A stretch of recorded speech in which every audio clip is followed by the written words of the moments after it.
Today on Logo Rankings, we'll be taking a look at the logos from the companies ran by the duo of Mario Kassar and Andrew J. Vajna, some of the most innovative movie producers ever. Both of these men associated with big budget blockbusters, both who helped produce some of the biggest movies that stayed with the memories of the moviegoer. Today, we will be looking at the company's logos, all from Cinergi, C2 Pictures, and last, but damn well not least, Carolco. 5 logos. And to clear this up, I'm not doing a steel print logo on Cutthroat Island, since it's just more of an ink-red logo really. Nor am I doing the laser light from 2016 because, let's face it, Carolco's revival didn't go anywhere. I guess they wanted to make something happen, but it fell apart quickly. All thanks to Studio Canal owning the Carolco trademark. Now that out of the way, how do I rank the Carolco streaks? The space logo, the laser light, Cinergi? C2? Join me for Logo Rankings Episode 2, the Kassar-Vajna logos.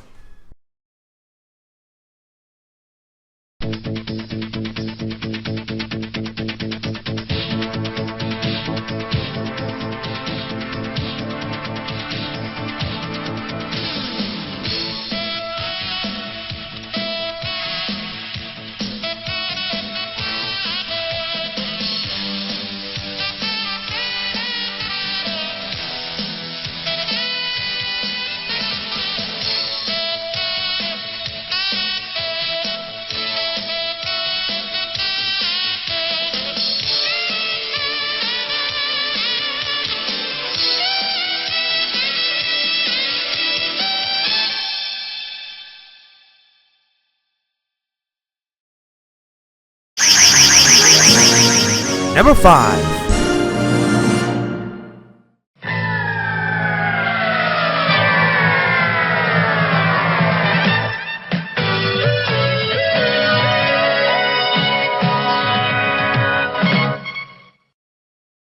This one comes from 1986, and it's pretty short-lived. This appeared on the original video release of Extreme Prejudice, and it appeared on the Rambo cartoon series with a space theme, which we'll cover later.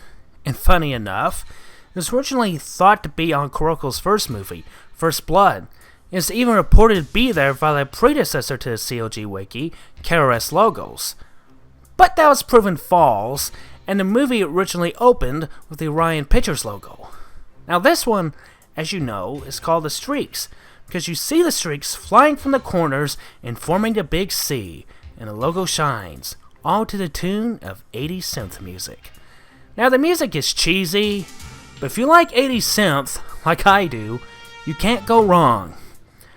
But the animation is just like something you would see in the early 80s, and even then, a few logos from the era would top this. You might find some charm with this one, but beyond that, just a cheesy, dated even for then logo that'd be topped by later efforts. Carolco might be the badass movie company we know and love, but you couldn't tell that if this were the first logo you ever saw from them.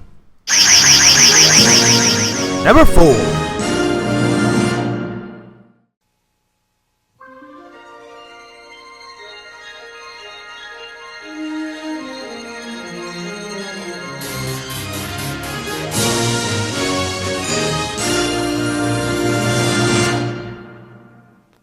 Carolco in space. One logo that has sparked discussions about its usage. It came out in 1985, around the time Carolco started getting some traction in the movie industry. But this particular logo was only seen on international releases of films, which would be the masters used for video releases, including America. Theatrical prints in America, however, only used the TriStar Pictures logo, of whom Carolco began a distribution pact with. And only 2 films used this: Rambo, First Blood Part 2, and Angel Heart. And future video releases would only have the TriStar logo, or at least the former film does. Now for the logo critique, starting with the animation. While dated, it is alright, as we see light beams coming in and forming a sea a few pieces at a time. Then when it shines, we see the final logo product and name. And to be honest, it's a little ugly.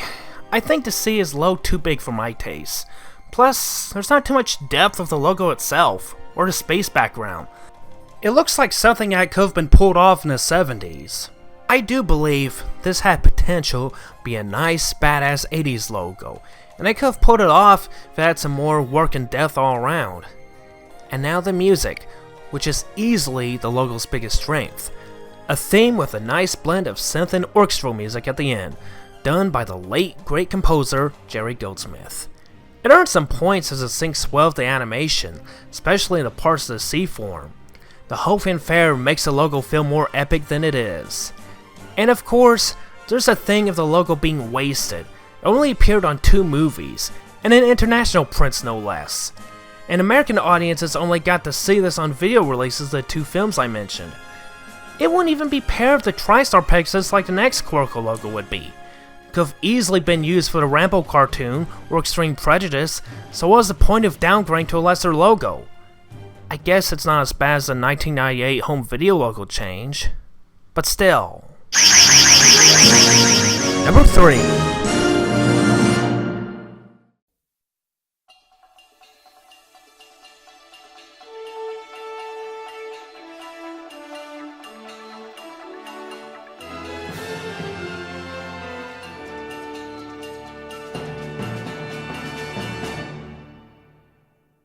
I remember, in 2003, I was 13 years old. At that point in my life, I was fascinated with Arnold Schwarzenegger, one of the greatest action stars from the 80s. One of his most famous roles is the Terminator. The first one, from 1984, turned out to be a sleeper hit that began to establish him as a top action star. And Terminator 2 Judgment Day, from 1991, not only the biggest hit that year, but also one of those rare sequels that topped the original. And going back 2003, I heard there was going to be another one coming up. Terminator 3, Rise of the Machines. I had a bit of a craze of the Terminator at the time, so I was excited to see this. And also something that caught my eye is C2 Pictures. I like the Cinergi and Carolco laser logos, definitely tops from their era respectively. I wonder, could this top these two? So that summer, T3 came to theaters, and I was pumped to see it. And I went, and I was disappointed. It was definitely a weak sequel. I've been coming close to stepping to aforementioned 2 sci-fi action classics. And this could be interpreted as a metaphor for the logo of C2 Pictures. It is definitely nothing that even comes close to the greatness of Carolco or Cinergi. I'm not really a fan of the concept of the logo. Just seeing these metal shards coming together and forming a logo? Really? I mean, Carolco and Cinergi form quite neatly, but this big C, however, is just made from junk. I just can't unsee it. Does it kind of remind you of the opening to the Inspector Gadget movie? It's not the most attractive looking logo ever, especially seeing how it's formed. But on the plus side, the CGI animation itself is good, though there's better CGI logos used during a time, and the orchestrated music is good, once again done by Jerry Goldsmith, which of course could be the saving grace for this one. And like with Terminator 3, I felt a little disappointed when I first saw this. But it's not that terrible of a logo, just underwhelming. And also worth mentioning is the third company coming from Kassar-Vajna didn't have the third time charm they were hoping for.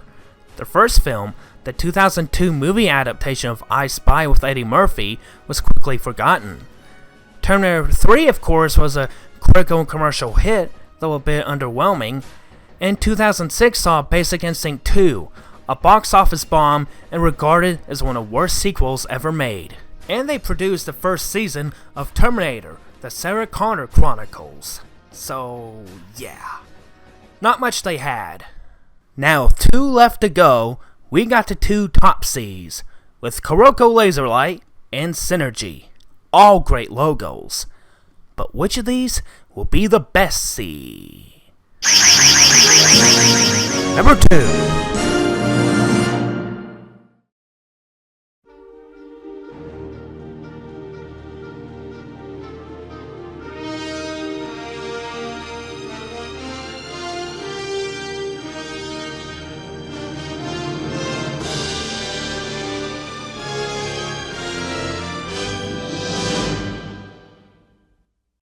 Cinergi was a company founded by Andrew J. Vajna in 1989 after he left Carolco due to having different ideas and fighting with Mario Kassar over how to run the company, teaming up with the Walt Disney Company with most of their films being released under the Hollywood Pictures label.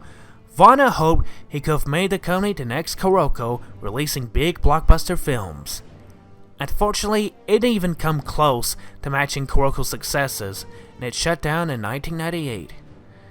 In the logo itself, the print logo debuted in 1992 on the posters and trailers of their first production, Medicine Man, but no on-screen logo was used. But it wasn't until 1993 when the Western film Tombstone came out where an on-screen logo was introduced. And this is indeed a good logo. The CGI used here is beautifully done. Starting off around the big sea, I like seeing a coming name fly by. It's just mesmerizing to see. Then we see the sea scroll back. It's like a nice delicate design of the sea, and with the background, it's kind of like shining the light on the sea itself. And with a good design, should bring good music to complete the experience. Once again, they brought in Jerry Goldsmith. The Kassar-Vajna duo sure loved him, and who could blame them? The orchestrated fanfare he composed here fits with the mood of the logo. As the scene takes place, you get the right mood.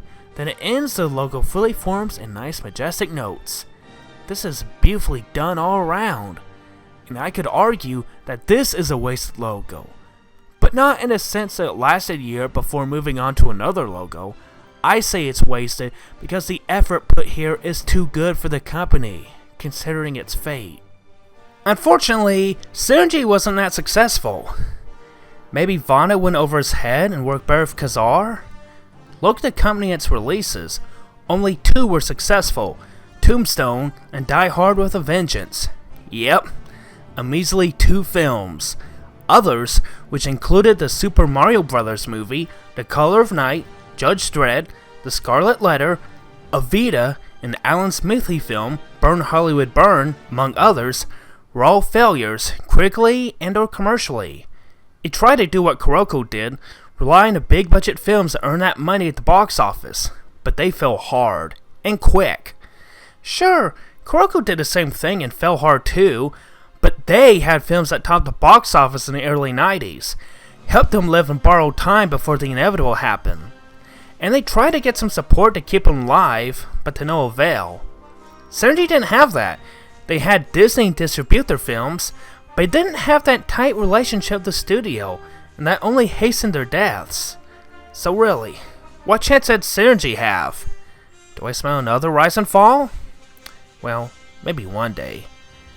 But all these failures, which ruined the company, makes me sad to see this logo.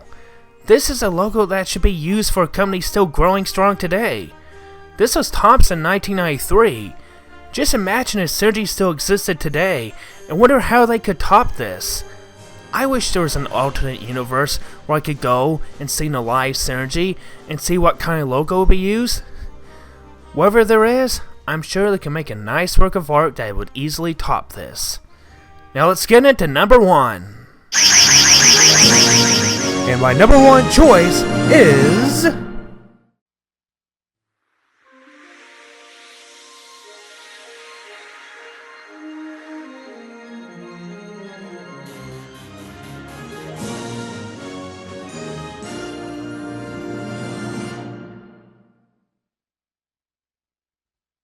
Now, I will say this, if I were ranking this just on technical aspects alone, Cinergi would easily take the number 1 spot. But while Cinergi does have the advantage in the CGI design and nice majestic orchestrated music, it lacks one thing: impact. Let's get real. Look at Cinergi in their library. Tombstone and Die Hard with a Vengeance are the most notable films from the company. And while good movies in their own merits, they didn't establish Cinergi as the big name it could have been. They tried, but they fell short of their goals big time. Flop after flop. Plus, their logo did not stick out to you as something that gets you excited for the film. It's just a beautifully done piece of CGI, but nothing more. The Cinergi name does not resonate with movie enthusiasts like Carolco did. I mean, sure, Carolco did have their flops too, and yes, like Cinergi, they did themselves in with big budget films, and a good number of them missed their mark. But Carolco did have the advantage in producing some of the biggest box office films in the early 90s, made with large budgets, and they earned that money. Those films helped become one of the faces of the action genre, with stars like Schwarzenegger and Stallone. The films of the aforementioned stars helped define Carolco. The big budget films like Rambo, Total Recall, Terminator 2, Judgment Day, Basic Instinct, and Cliffhanger helped define the company. And even in the end, they tried to define movie making. Cutthroat Island might have been a huge flop that killed the company, but damn it, you can't deny they tried. And years after the demise, Carolco is a big name associated with 80s, early 90s nostalgia. And while the first two logos weren't anything spectacular, it would be in 1988 when they debuted this one. Easily one you could call the face of Carolco. And fittingly, this is the one that was used on the majority of the films I mentioned. It starts the laser making its rounds and forming a C. As it finishes, a wind tunnel effect takes place inside the logo before it eases back and the Carolco name fades in underneath. And the music is the same as the one used in the space logo, except now it's redone and has the laser effect synced up to forming as a C. Now, if you were to have a logo begin a big budgeted blockbuster film the time period, this was the way to go. After two less than stellar attempts, they finally broke through.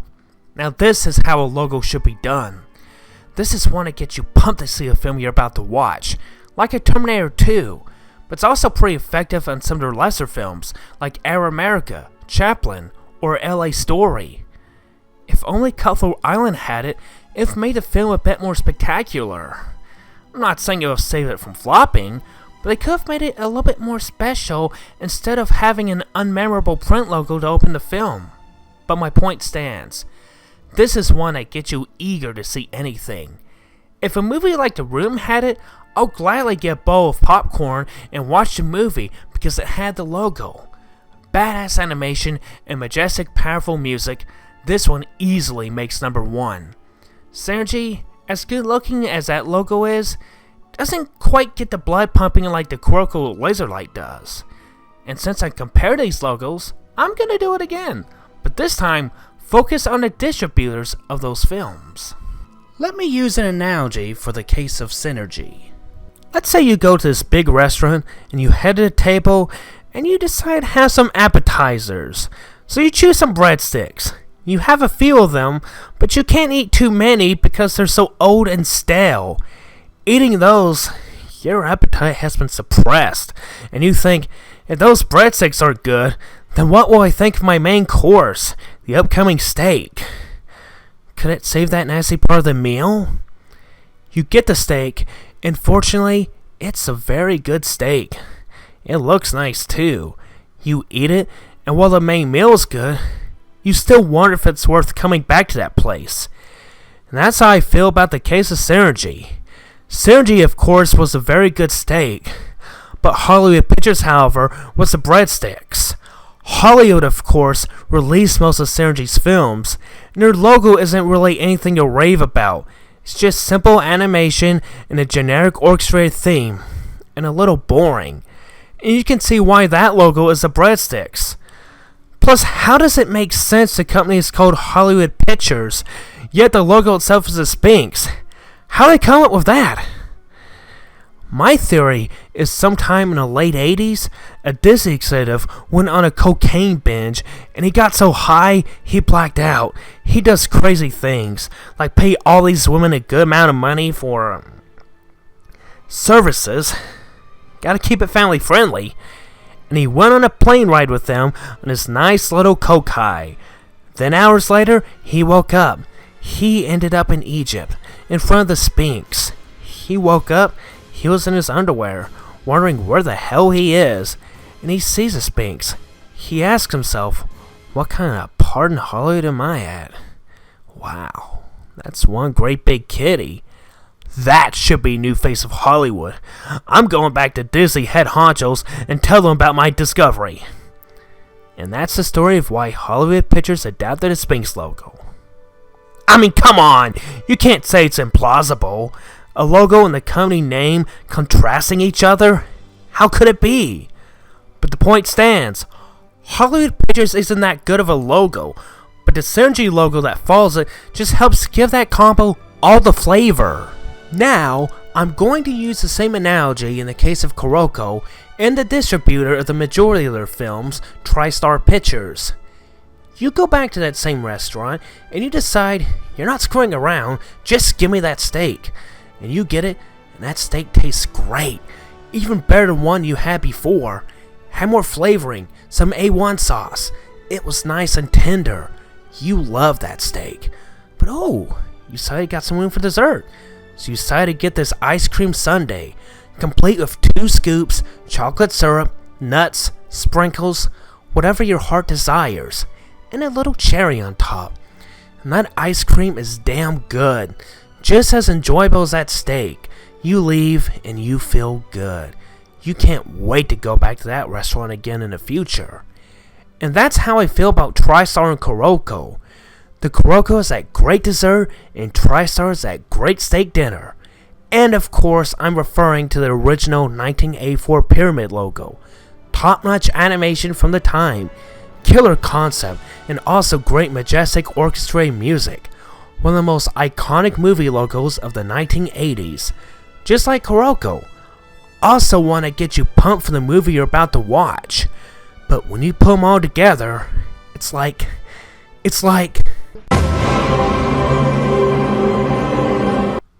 Like that, really. So, in conclusion, while Cinergi is a superior logo technically, it hasn't reached the level of iconic like Carolco did. The Carolco laser light is iconic, easily one you can associate with early 90s blockbuster films. And that's it for Logo Rankings Episode 2. Again, my viewers, let me hear your rankings. Comment down below. Let yourself be heard. Do you agree? No? Let's have some discussion. And before I go, I got some things to discuss. The future of YouTube and my life. I dealt with a few deaths in the past few years, and now I just lost my cat back in May. All this got to me. Plus my work situation is getting more unbearable. It's gotten to the point where I barely feel like doing anything when I get home, and especially on the weekends, I just want to relax. It's all getting to me. But I am planning on making a change soon. When that will happen, I don't know, but I am intent on making this happen. Plus, on a project front, I finally got a new computer months ago, so I can have a bit more easier time trying to get these openings and projects out. I'm working on getting my life straightened out, especially since I'll turn 30 in 6 months' time. Plus, I'm trying to get myself together socially. I'll just say I had some struggles over the years, which I might make a video about that sometime. But I am a fighter. You can't go down. You have to keep on going. And one thing I learned, you cannot totally get rid of anxiety or fears. But if you put effort, you can control them. It just takes work. Just don't get discouraged. Keep fighting and you'll pull through. Now some shoutouts. Give a sub to Cruise Ship Studios. Great guy. Has some good stuff, like logos from around the world. And he plans to get another one out soon. Take a cruise in his ship and let him guide you in the tour of international logos. And for those who are into anime, manga, cosplay, and those who like to read, check out Ian Chaffin, an aspiring writer who's had a recent release, Pride, spelled with a Y. Also has Loading Life and Parents and Guardians Guide to Anime, Manga, and Cosplay. Give a sub today and check out her stuff. And as for future projects, I do have a couple more ideas of logo rankings planned. Keep an eye out for those. And as for Rise and Fall, Steven Cesar and I had one planned, but since he has things going on in his life, it appears he's putting YouTube stuff on the back burner for the time being. But meanwhile, I am going to do another solo, looking at another video game company, one who is a force in arcade gaming, but as the home gaming market became dominant, they entered the world themselves, but eventually, financial blunders put an end to them. Coming soon, The Rise and Fall of Midway on SC Media Works.